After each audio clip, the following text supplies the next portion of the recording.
സീരീസിലേക്ക് സ്വാഗതം. നമ്മൾ നോക്കുന്നത് ഇംഗ്ലീഷിലെ 5 ചോദ്യങ്ങളും അതുമായി ബന്ധപ്പെട്ട കാര്യങ്ങളുമാണ്. അതിൽ ആദ്യത്തെ ചോദ്യം നോക്കിയേ. ചോദ്യം എങ്ങനെയാണ്? Akhil was standing dash gate. Akhil was standing dash the gate. അപ്പൊ തന്നിരിക്കുന്ന ചോദ്യത്തില് പ്രിപ്പോസിഷൻ ഉപയോഗിക്കാനാണ്. ബൈ ഓപ്ഷനിലുണ്ട്, അറ്റ് ഉണ്ട്, ഇന്നുണ്ട്, അതുപോലെ ഓൺ ഉണ്ട്.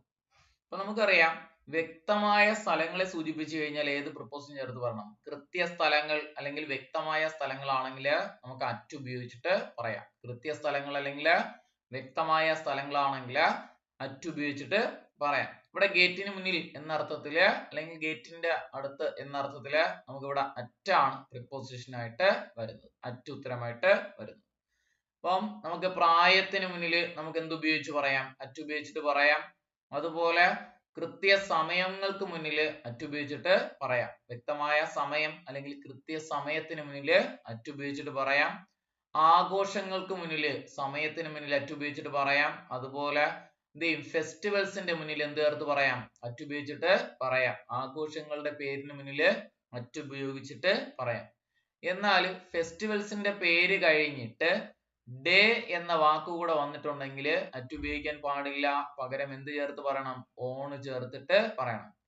ഇപ്പം ക്രിസ്മസ് എന്നതാണ് കിടക്കുന്നതെങ്കിൽ ഡാഷ് ക്രിസ്മസ് എന്നാണ് കിടക്കുന്നതെങ്കിൽ അറ്റ് ക്രിസ്മസ് എന്ന് പറയുക. എന്നാൽ ഡാഷ് കഴിഞ്ഞിട്ട് ക്രിസ്മസ് ഡേ എന്നാണ് കിടക്കുന്നതെങ്കിൽ എന്ത് ചേർത്ത് പറയുക? ഓൺ ചേർത്തിട്ട് പറയുക. ഇനി വില, എണ്ണം, തൂക്കം എന്നിവയ്ക്ക് മുന്നിലൊക്കെ നമുക്ക് എന്ത് ചേർത്ത് പറയാം? അറ്റ് ഉപയോഗിച്ചിട്ട് പറയാം. വില, എണ്ണം, തൂക്കം എന്നിവയ്ക്ക് മുന്നിൽ അറ്റ് ഉപയോഗിച്ചിട്ട് പറയാം. സഞ്ചാര മാർഗങ്ങൾക്ക് മുന്നിൽ നമുക്ക് എന്ത് ചേർത്ത് പറയാം? ബൈ ഉപയോഗിച്ചിട്ട് പറയാം. സഞ്ചാര മാർഗങ്ങൾക്ക് മുന്നിൽ ബൈ ഉപയോഗിച്ചിട്ട് പറയാം. ബൈ കാറ്, അതുപോലെ ബൈ ബസ്, അതുപോലെ ബൈ ജീപ്പ്, ഇങ്ങനെയൊക്കെ ഉള്ള വാഹനങ്ങളുടെ പേരിന് മുന്നിൽ നമുക്ക് എന്ത് ഉപയോഗിച്ച് പറയാം? ബൈ ഉപയോഗിച്ചിട്ട് പറയാം. ഇനി ഇന്നാണെങ്കിലാ ഒന്നിനുള്ളിൽ എന്ന അർത്ഥത്തില് ഇന്ന് ഉപയോഗിച്ചിട്ട് പറയാം. ഒരു വസ്തുവിനുള്ളിൽ എന്ന അർത്ഥത്തില് ഇന്ന് ഉപയോഗിച്ചിട്ട് പറയാം. മാസങ്ങളുടെ പേരിന് മുന്നിൽ നമുക്ക് എന്ത് ഉപയോഗിച്ച് പറയാം? ഇന്ന് ഉപയോഗിച്ചിട്ട് പറയാം. വർഷങ്ങളുടെ പേരിന് മുന്നിൽ നമുക്ക് ഇന്ന് ഉപയോഗിച്ചിട്ട് പറയാം. പിന്നെ അതേപോലെ സീസണുകളുടെ പേരിന് മുന്നിൽ നമുക്ക് എന്ത് ഉപയോഗിച്ച് പറയാം? ഇന്ന് ഉപയോഗിച്ചിട്ട് പറയാം. മാസം, വർഷം, സീസൺ എന്നിവയ്ക്ക് മുന്നിൽ ഇന്ന് ഉപയോഗിച്ചിട്ട് പറയാം. അതുപോലെ ഒരു കെട്ടിടത്തിനുള്ളിലാണ് ജോലി ചെയ്യുന്നതെങ്കിൽ ഇന്ന് ഉപയോഗിച്ചിട്ട് പറയുക. ജോലി സ്ഥലം ഒരു കെട്ടിടത്തിനുള്ളിലാണെങ്കിൽ ഇന്ന് ഉപയോഗിച്ചിട്ട് പറയാം. ഇൻ ബാങ്ക്, ഇൻ സ്കൂള്, ഇങ്ങനെയുള്ള കെട്ടിടങ്ങൾക്കുള്ളിലാണ് ജോലി ചെയ്യുന്നതെങ്കിൽ ഇന്ന് ഉപയോഗിച്ചിട്ട് പറയാം. അതുപോലെ നൈറ്റ്, ഓർമ്മയിലിരിക്കേണ്ട കാര്യമാണ്. നൈറ്റിന് മുന്നില് നമ്മൾ അറ്റാണ് ചേർക്കുന്നത്. വ്യക്തമായ സമയമാണ് നൈറ്റ്, അതുകൊണ്ട് അറ്റ് ചേർത്ത് പറയുക. എന്നാൽ ദ നൈറ്റ് ആണ് കിടക്കുന്നതെങ്കിൽ, ദ നൈറ്റ് എന്നാണ് കിടക്കുന്നതെങ്കിൽ ഓർമ്മയിലിരിക്കുക, ഇന്ന് ചേർത്തിട്ട് പറയുക. ലോങ് ഡ്യൂറേഷൻ പീരീഡുകൾക്ക് മുന്നിൽ ഇന്ന് ചേർത്തിട്ട് പറയുക. ലോങ് ഡ്യൂറേഷൻ പീരീഡുകൾക്ക് മുന്നിൽ ഇന്ന് ചേർത്തിട്ട് പറയുക. ഓക്കെ, മറക്കരുത്. ഇത് എപ്പോഴും ചോദിച്ചിട്ടുള്ള ഒരു ക്വസ്റ്റ്യൻ ആണ്. നൈറ്റിന് മുന്നിൽ ഇന്ന് അറ്റ് ചേർത്ത് പറയുക. എന്നാൽ ദ നൈറ്റ് ആണെങ്കിൽ ഇന്ന് ചേർത്തിട്ട് പറയണം. അതുപോലെ എന്ത് ചെയ്യുന്നൂടെ? ദ ഡസ്ക് എന്നോ ദ ഡൗൺ എന്നോ ഒക്കെ ആണെങ്കിൽ എന്ത് ചെയ്യണം? നമ്മളെ വെറുതെ ഡസ്ക് എന്നോ ഡൗൺ എന്നൊക്കെയാണ് കിടക്കുന്നതെങ്കിൽ, പ്രഭാതം, പ്രദോഷം ഇങ്ങനെയൊക്കെയാണ് കിടക്കണമെങ്കിൽ നമുക്ക് എന്ത് ചേർത്ത് പറയാം? അറ്റ് ചേർത്തിട്ട് പറയാം. എന്നാൽ ദ ഡസ്ക്, ദ ഡൗൺ എന്നൊക്കെയാണ് കിടക്കുന്നതെങ്കിൽ ഇന്ന് ചേർത്തിട്ട് പറയണം, മറക്കരുത്. ഇനി ഓൺ ആണെങ്കിലാ പൂർണ്ണമായ തീയതികൾക്ക് മുന്നില് നമുക്ക് ഓൺ ചേർത്തിട്ട് പറയാം. ഓക്കെ, പൂർണ്ണമായ തീയതികൾക്ക് മുന്നില് ഓൺ ചേർത്തിട്ട് പറയാം. അതുപോലെ എന്ത് ചേർത്ത് പറയാം? ആഴ്ചകളുടെ പേരിന് മുന്നിൽ നമുക്ക് എന്ത് ചേർത്ത് പറയാം? ഓൺ ചേർത്തിട്ട് പറയാം. മൃഗങ്ങൾക്ക് മുകളിലാണ് സഞ്ചാര മാർഗമെങ്കിൽ, മൃഗങ്ങളെ സഞ്ചാര മാർഗമാക്കി കഴിഞ്ഞാൽ നമുക്ക് ഓൺ ചേർത്തിട്ട് പറയാം. ഓൺ ചേർത്തിട്ട് പറയാം. കാൽനടയായി നടക്കുന്നു എന്ന് പറയാൻ വേണ്ടിയിട്ട് നമുക്ക് എന്ത് ചേർത്ത് പറയാം? On foot. എന്ത് ചെയ്യുന്നൂടെ? നമുക്ക് കാൽനടയായി നടക്കുന്നു എന്ന് പറയാൻ വേണ്ടിയിട്ട് ഓൺ ചേർത്തിട്ട് പറയാം. അതേപോലെ ഓപ്പൺ പ്ലേസിലാണ് ജോലി ചെയ്യുന്നതെങ്കിൽ, ഓപ്പൺ പ്ലേസിലാണ് ജോലി ചെയ്യുന്നതെങ്കിൽ നമുക്ക് എന്ത് ചേർത്ത് പറയാം? ഓൺ ചേർത്തിട്ട് പറയാം. ഇത്രയും കാര്യങ്ങൾ ഓർമ്മയിലിരിക്കുക. ഇവിടെ കൃത്യമായ സ്ഥലമായതുകൊണ്ട് നമുക്ക് ഇവിടെ അറ്റ് എന്ന ഉത്തരമാണ് ഇവിടെ ഉത്തരമായിട്ട് വരുന്നത്. ഓക്കെ ആണല്ലോ. രണ്ടാമത്തെ ചോദ്യം നോക്കിയേ. Dash novel that you give me is very interesting. തന്നിരിക്കുന്നതില് ആർട്ടിക്കിൾ ഉപയോഗിക്കാനാണ്. എ ഉണ്ട് ഓപ്ഷനില്, ആൻ ഉണ്ട്, these ഉണ്ട്, അതുപോലെ ദായുണ്ട് അല്ലേ? ഇവിടെ ആർട്ടിക്കിൾ ആയിട്ട് ഉപയോഗിക്കുന്ന വാക്കുകൾ എ ആൻഡ് ദായാണ്. these ഒരു ഡെമോൺസ്ട്രേറ്റീവ് ആണ്. ഡെമോൺസ്ട്രേറ്റീവ് ആയിട്ട് ഉപയോഗിക്കുന്ന വാക്കാണ് these എന്ന് പറയുന്നത്. അപ്പൊ നമുക്ക് ഇവിടെ എന്ത് ചെയ്യുന്നു, നോവലിന് മുന്നിൽ സാധാരണ എ ആണ് ചേർത്തിട്ട് പറയണത്. എന്ത് ചെയ്യുന്നു, എ ആണ് ചേർത്തിട്ട് എ നോവൽ എന്നാണ് പറയുന്നത്. പക്ഷേ ഒരു കാര്യം എടുത്തു പറഞ്ഞു കഴിഞ്ഞാൽ നമുക്ക് അവിടെ എന്ത് ചേർത്ത് പറയാം, ദാ ചേർത്തിട്ട് പറയാം. ഇവിടെ നോക്കിയേ, the novel that U gave, ഒരു കാര്യം എടുത്തു പറയുന്നതുകൊണ്ട് ദ എന്ന കാര്യമാണ് അല്ലെങ്കിൽ ആർട്ടിക്കിൾ ആണ് അവിടെ ഉത്തരമായിട്ട് വരുന്നത്. അപ്പൊ അവിടെ ഉത്തരമായിട്ട് വരുന്നത് ദായാണ്. ഒരു കാര്യം എടുത്തു പറഞ്ഞു കഴിഞ്ഞാൽ ദ ഉപയോഗിക്കുക, എ ആനിന് പകരം ദ ഉപയോഗിച്ച് പറയാം. ഓക്കെ, ഇവിടെ നമ്മൾ പറഞ്ഞ സാധാരണ എ അല്ലെങ്കിൽ ആൻ എങ്ങനെ ഉപയോഗിക്കാം, എ അല്ലെങ്കിൽ ആൻ ഉപയോഗിക്കുന്ന കണ്ടീഷൻ എങ്ങനെയാണെന്ന് ചോദിച്ചു കഴിഞ്ഞാൽ പറഞ്ഞോണം, ഡാഷ് കഴിഞ്ഞു കിടക്കുന്ന വാക്ക് ഉച്ചരിക്കുമ്പോൾ മലയാളത്തിലെ സ്വരാക്ഷരത്തിലാണ് അതിന്റെ ഉച്ചാരണം തുടങ്ങുന്നതെങ്കിൽ, സ്വരാക്ഷരം എന്ന് പറഞ്ഞാൽ ആ മുതല് അം വരെയുള്ള അക്ഷരങ്ങളാണ് സ്വരാക്ഷരങ്ങൾ എന്ന് പറയുന്നത്.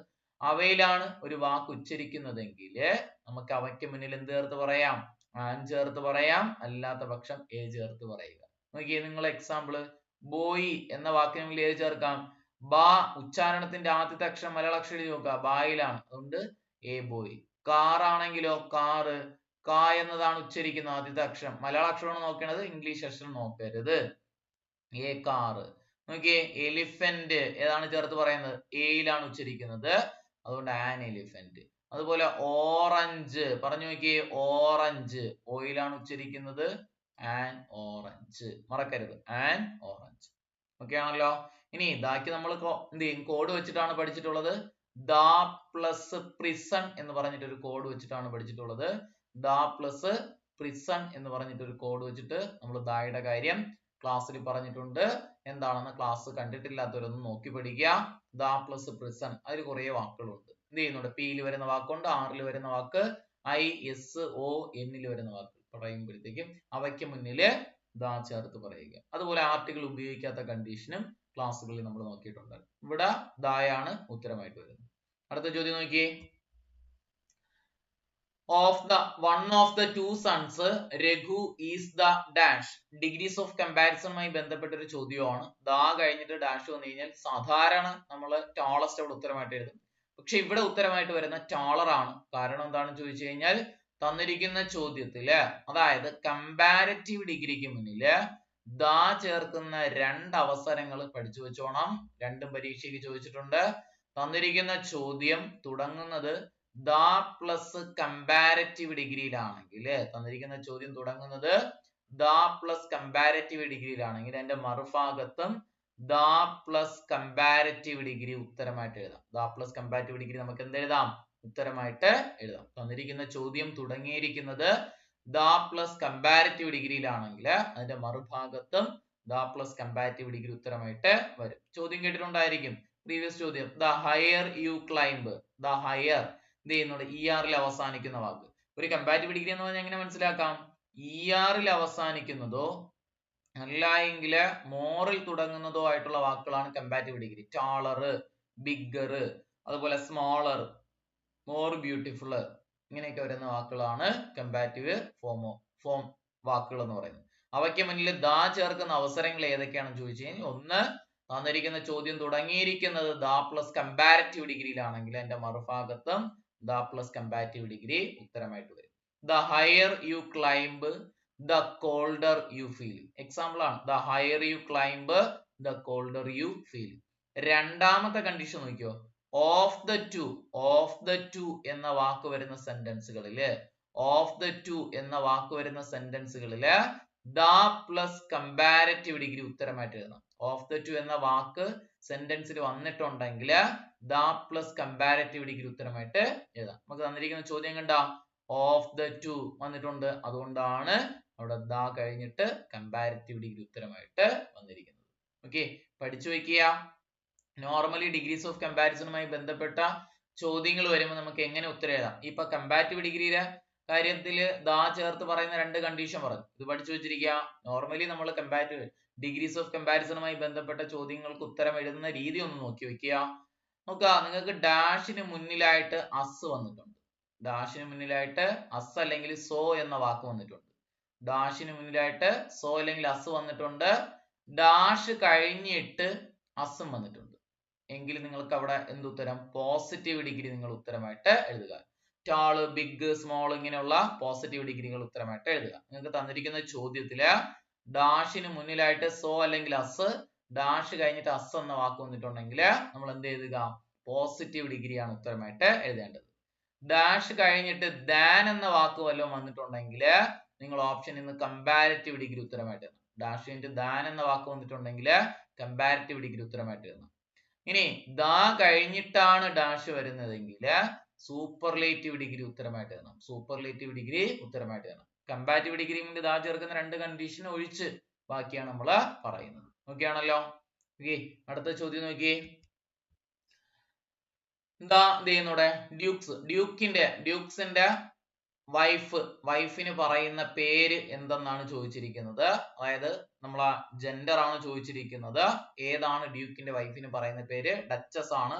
ഏത്? ഓപ്ഷൻ എ ആണ് ഉത്തരമായിട്ട് വരുന്നത്. ക്യൂൻ എന്ന് പറയുന്നത് കാറ്റിന്റെ ഫീമെയിലിന് പറയുന്ന പേരാണ് ക്യൂൻ എന്ന് പറയുന്നത്. കാറ്റിന്റെ ഫീമെയിലിന് പറയുന്ന പേരാണ് ക്യൂൻ എന്ന് പറയുന്നത്.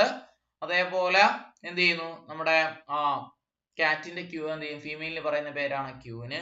എന്നാ ഡോഗിന്റെ ഫീമെയിലിന് പറയുന്ന പേര് ബിച്ച് എന്നാണ്. ഡോഗിന്റെ ഫീമെയിലിന് പറയുന്ന പേര് ബിച്ച് എന്നാണ്.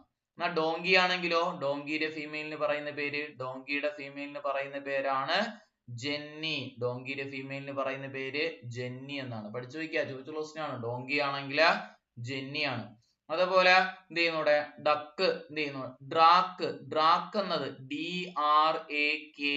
ഡ്രാക്ക് എന്നത് ഡക്കിന്റെ മെയിൽ രൂപമാണ്. Drake DRAKE. ഡ്രാക്ക് എന്നത് എന്തിന്റെ മെയിൽ രൂപമാണ്? Duck DUCK.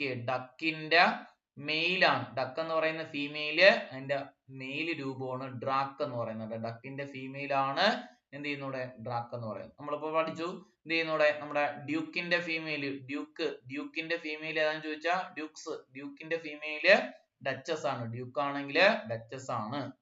ഓക്കെ, അതേപോലെ എംപററിന്റെ ഫീമെയിൽ ഏതാന്ന് ചോദിച്ചു കഴിഞ്ഞാൽ എംപ്രസ് ആണ്. എംപററുടെ ഫീമെയിൽ എംപ്രസ് എന്ന് പറയും. എംപ്രസ്. ഫോക്സിന്റെ ഫീമെയിൽ ഏതാന്ന് ചോദിച്ചാൽ ഫോക്സിന്റെ ഫീമെയിൽ ചോദിച്ച ക്വസ്റ്റ്യൻ ആണ്. ഫോക്സ് ആണെങ്കിൽ വിക്സൺ എന്ന് പറയും. ഫോക്സിന്റെ ഫീമെയിൽ എന്ന് ചോദിച്ചാൽ വിക്സൺ ആണ്. ഫോക്സിന്റെ ഫീമെയില് വിക്സൺ എന്ന് പറയും. ഫോക്സ് ആണെങ്കിൽ വിക്സൺ എന്ന് പറയും. അതുപോലെ ഗൂസ് എന്നത് ഫീമെയിൽ രൂപമാണ് കേട്ടോ. Goose GOOSE. ഗൂസ് എന്നത് ഫീമെയിൽ ആണ്. അതിന്റെ മെയിൽ രൂപത്തിന് പറയുന്ന പേരാണ് ഗാൻഡർ. GANDER. ഗാൻഡർ. ഗൂസിന്റെ മെയിൽ രൂപത്തിന് പറയുന്ന പേര് ഗാൻഡർ. GANDER. ഗാൻഡർ ആണ് ഗൂസിന്റെ മെയിൽ രൂപത്തിന് പറയുന്ന പേര്. ഗൂസ് ഫീമെയിൽ ആണ്. അതിന്റെ മെയിൽ രൂപത്തിന് പറയുന്ന പേര് ഗാൻഡർ എന്നാണ് പറയുന്നത് കേട്ടോ, മറക്കരുത്. അതേപോലെ ലോഡ് എന്ത് ചെയ്യുന്നൂടെ? Lord LORD. ലോഡിന്റെ ഫീമെയിൽ രൂപത്തിന് പറയുന്ന പേരാണ് ലേഡി എന്ന് പറയും കേട്ടോ. ലോഡിന്റെ ഫീമെയിൽ രൂപത്തിന് പറയുന്ന പേരാണ് ലേഡി എന്ന് പറയും. ലോഡ് ആണെങ്കിൽ ലേഡി എന്ന് പറയും. അതുപോലെ ബോർ BOAR എന്ന് പറഞ്ഞാൽ കാട്ടുപന്നി. കാട്ടുപന്നിക്ക് പറയുന്ന പേരാണ് ബോർ. അതിന്റെ ഫീമെയിലിന് പറയുന്ന പേരാണ് സൗ. SOW. സൗ എന്ന് പറയും കേട്ടോ. ബോറിന്റെ ഫീമെയിലിന് പറയുന്ന പേര് സൗ എന്നാണ് പറയുന്നത്. അതുപോലെ റാറ്റിന്റെ ഫീമെയിലിന് പറയുന്ന പേരാണ് ഡോയി. റാറ്റിന്റെ ഫീമെയിലിന് പറയുന്ന പേരാണ് ഡോയി. DOE. ഡോയി എന്ന് പറയും കേട്ടോ, റാറ്റ്. അതുപോലെ റാബിറ്റിന്റെ ഒക്കെ ഫീമെയിലിന് പറയുന്ന പേരും ഡോയി എന്നാണ് കേട്ടോ. റാബിറ്റിന്റെ ഒക്കെ ഫീമെയിലിന് പറയുന്ന പേര് ഡോയി. നമുക്ക് ഇവിടെ ഉത്തരം ഡച്ചസ് ആണ് ഉത്തരമായിട്ട് വരുന്നത്. അടുത്ത ചോദ്യം നോക്കിയേ. They neglected the teachers dash. നോക്കിയേ, അഡ്വൈസ് ഉണ്ട്. അഡ്വൈസ് എന്നതിന്റെ രൂപങ്ങളാണ് നമുക്ക് തന്നിരിക്കുന്നത്. നമുക്ക് ഇതിൽ രണ്ടെണ്ണം മാത്രമേ ഓപ്ഷനിൽ ശരിയായിട്ട് വരുന്നുള്ളൂ. ഇത് രണ്ടും തെറ്റാണ്. അപ്പൊ നമുക്ക് ഒന്നെങ്കിൽ അഡ്വൈസ് ADVI SE അഡ്വൈസ് ഉണ്ട്, ADVI CE അഡ്വൈസ് ഉണ്ട്. ഇനി നിങ്ങൾ ഓർമ്മയിലിരിക്കുക, ADVI ഇത് രണ്ടും കൺഫ്യൂസിങ് ആണ്. S എന്ന് പറഞ്ഞാൽ സ്റ്റുഡന്റ് എന്ന് ഓർത്ത് വെച്ചിരിക്കുക.